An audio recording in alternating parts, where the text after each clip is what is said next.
It's the number we call for help, 911. But what happens when nobody responds? Between July 1st last year and June 30th of this year, 6,776 times when somebody picked up the phone and called 911 for a priority 1 call, which could be robbery, rape, shooting, domestic in progress, those high-level calls, we did not have a squad available to go. Victims on the other side of critical calls, waiting.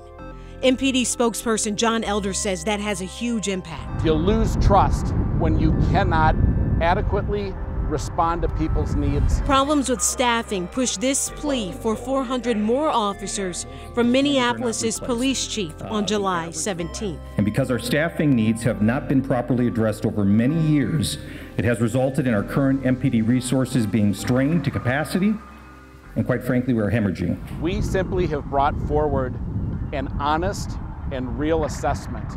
This is the first chief that's ever really done that. We had 5 people shot Saturday morning in about a 3.5-hour time span. 1 person sadly was killed. That outcome could have been much worse. Absolutely. And what people don't understand is we had to have 13 squad cars at each of those shootings. When that happens, we have to pull resources from other precincts. That means that the people in South Minneapolis had less patrol cars on the street.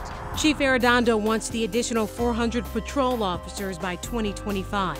Right now, they have 888. How do you get 400 additional officers responsibly? We have never fast-tracked anybody.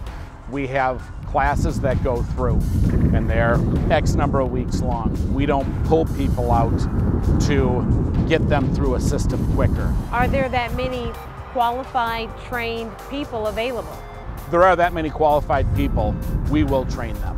We have an academy which is second to none.